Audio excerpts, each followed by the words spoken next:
"You thought you could marry my son," his father said with a harsh tone. "Your standards aren't good enough for us. Don't even think about becoming a part of our family. The fact is, you're not the right person for my son. Now, go." That's how coldly my father-in-law spoke to me, and my mother-in-law joined in too. "You would have approached Alex for money anyway," she added. "My name is Kate. I'm 34 years old and I work for a company. Ever since I finished university, I've been working at the same place for years. Some of my colleagues left to start their own businesses, get married, or have children.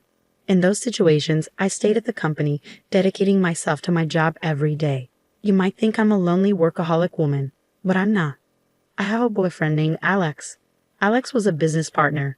I thought he was a nice young man who took his work seriously. After working together several times, we started to like each other. He confessed his feelings for me, and we began dating. It's been a few years since Alex and I started dating, and now we're even engaged. But if you ask me if I'm not worried about marrying him, I have to admit that there are some things that concern me. He's younger than me, and I wondered if he'll be okay with the age gap, even though he insists it doesn't matter. By the way, Alex's father owns a business, and Alex himself works for his father's company. This means that in the future, Alex will take over the company and become its president. I'm afraid his parents might not approve of our marriage. I've been feeling uneasy about this for a while. Of course, I was thrilled when he proposed to me, but I have doubts about whether we can really go through with getting married. However, Alex doesn't seem bothered at all. His optimism is one of the things I really love about him. He has already met my parents, and we've enjoyed many nice dinners together. My parents have already given their blessing for our marriage, and they really like Alex. Finally, the day came to visit Alex's parents. For weeks, I had been incredibly nervous about meeting them. Their house was as spectacular as expected for the president of a company. A huge mansion that made me feel like I was in a royal palace or something. At that moment, I instantly started wondering if my clothes were right for this place. I had chosen some nice outfits, but I wasn't sure if they were fancy enough. Coming from a more modest background, Alex's home felt like a different world to me. Alex often treated me to fancy dinners at upscale restaurants, and he always booked luxurious hotel rooms for our vacations. He saw these things as normal, but sometimes I felt a bit out of place, like we were from different worlds. Despite this, he never imposed his values on me, and he never flaunted his wealth. I don't judge people by their money. I fell in love with you because of your personality and your inner beauty. At first, I questioned why a younger, handsome man like you would be interested in me. But your kind words reassured me that you truly accept me for who I am. Because we love each other deeply, inside and out, Alex and I are planning to get married. I feel like I've found an amazing man, and I really hope your parents approve of us. Don't worry, babe. I've already talked to my parents about you, he reassured me. Then the front door opened, and his mother greeted us warmly. "Welcome, you must be Kate." "Yes, I'm Kate. Nice to meet you," I replied. His mother gave me a quick nod and ushered us inside. The living room was enormous. Alex's father was already there, seated on a large, luxurious sofa. I felt a sudden rush of nerves. Meeting his mother had made me anxious enough, but his father seemed even more intimidating, fitting for the president of a company. "It's a pleasure to finally meet you. My name is Kate. Thank you for inviting me today," I managed to say, my voice trembling slightly. Alex looked at me and smiled reassuringly. "Don't be so nervous." But his parents weren't smiling. Their gaze was cold and unwelcoming. I could feel myself tensing up. "Please have a seat," his father instructed, gesturing towards the sofa. The atmosphere felt tense, almost like a formal interview. "Well," I started nervously, but his father interrupted me as soon as I sat down. "No," he said abruptly, and his mother nodded in agreement. "Hey, Mom, Dad, what's going on?" "Why are you saying no? That's really rude," Alex interjected, clearly upset and trying to defend me. But his parents appeared unmoved, ignoring his protest. "How old are you anyway? You look quite old," his mother bluntly remarked. "I'm 34, I replied, trying to keep calm. "Goodness, you're 6 years older than Alex. How can we accept Alex marrying someone so much older?" His mother continued. "And besides, it might be too late for you to have children, isn't it? We want someone who can give us grandchildren." "Personally, I think Alex should marry a younger woman, younger than him," she added, her voice cold and dismissive.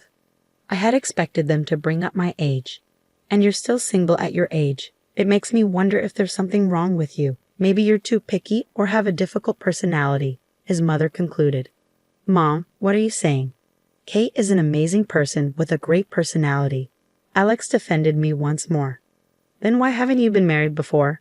His mother's sharp question pierced the air. Excuse me, I said firmly, feeling compelled to explain.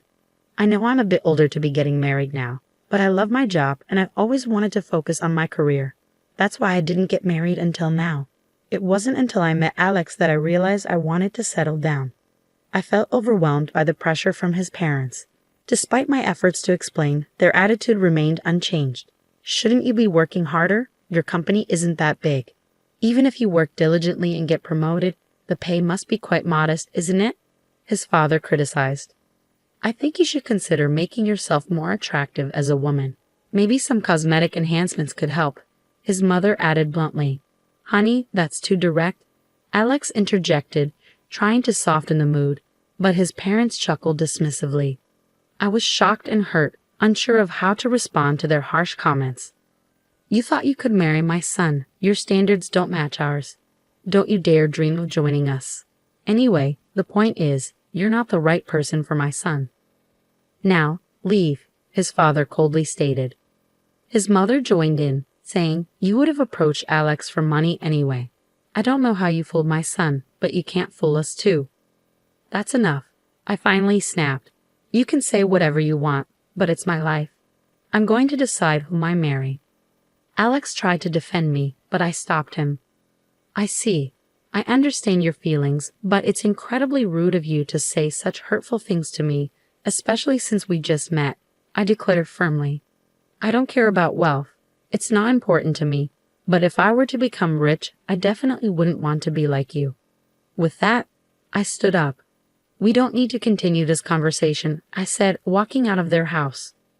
You've got to be kidding me. Don't you dare insult us, you beggar. We'll never allow you to marry my son. I don't want to be related to people like you anyway, his father shouted after me. Ignoring his words, I left in frustration. Kate, I'm sorry. I never expected my parents to say something like that. It was really hurtful. Alex apologized earnestly. But maybe this is a blessing in disguise. Getting married under those circumstances would have been even more stressful. Anyway, I'm cutting ties with him. I won't be taking over my dad's company, and I'll be resigning from that job too. Don't rush into such big decisions, I cautioned him. I'm not rushing. I truly love you, Kate. We didn't get together for money, so leaving the family home shouldn't be a problem, Alex assured me. Well, that's true, but let's go to your parents' house and talk to them, Alex suggested, holding my hand as we walked. My parents were surprised by our unexpected visit but welcomed us warmly. Over tea, we explained what had transpired. My father listened quietly. Alex, your father's company is Space C, correct? And his name is Patrick Smith, my father suddenly asked. Yes, but why do you ask? Alex responded, puzzled. I see. Just as I thought. How about we go visit your parents right now? My father suggested. Dad, what's going on? Because they said they wanted to see her face, didn't they? Let's go show them a face, then, my father said firmly. My father wasn't one to usually stir up trouble, so I was taken aback, but he seemed resolute. We had no choice but to go along with him. So we found ourselves back at Alex's parents' house once more. This time, it was Alex's father who answered the door, not his mother. You again.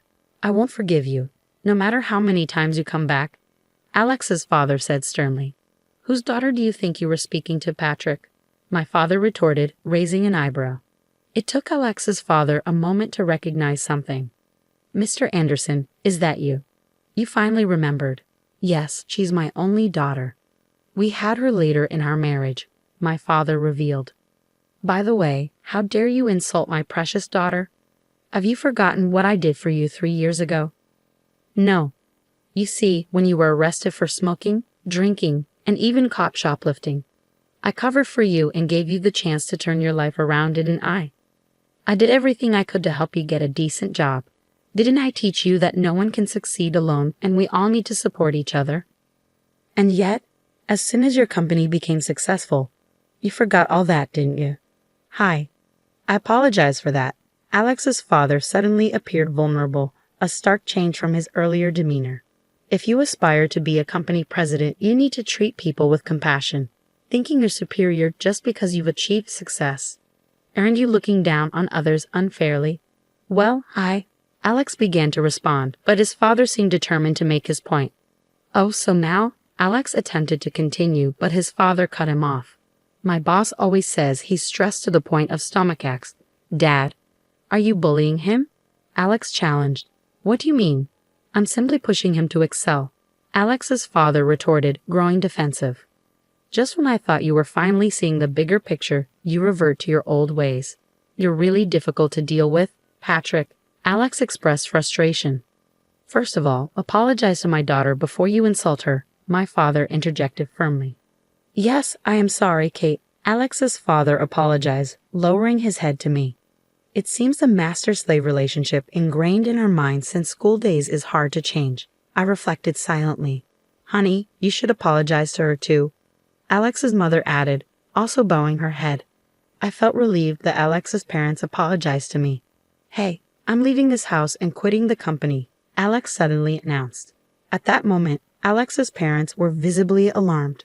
Wait, if you leave, who will take over your father's company?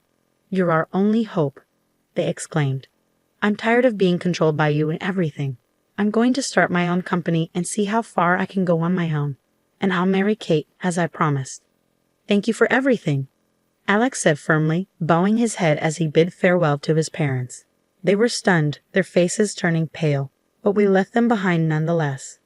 My father had been a high school teacher until he retired. I had no idea that Alex's father had once been one of his students. Curious, I looked up the company Alex worked for on their website, and there was Patrick's picture. At first, I was proud to see that one of my former students had achieved so much, my father reflected. But it's easy to get caught up in wealth and lose sight of what truly matters. My father had always been firm on these principles. Eventually, Alex did indeed leave his job and ventured into starting his own business. Meanwhile, I continued to support him as I pursued my own career. Alex proved to be a talented business owner, and his company quickly became profitable. We got married and found happiness together, supporting each other every day. Meanwhile, my father-in-law faced legal issues due to accusations of mistreatment by his employees. This caused the company's stock price to drop, leading to his removal as president. Through these experiences, I learned the importance of humility and compassion. My father has always been a role model, and I treasure the lessons he taught me. I strive to live my life with integrity and grace. If you enjoyed this story, please subscribe to our channel. Stay tuned for more content coming soon.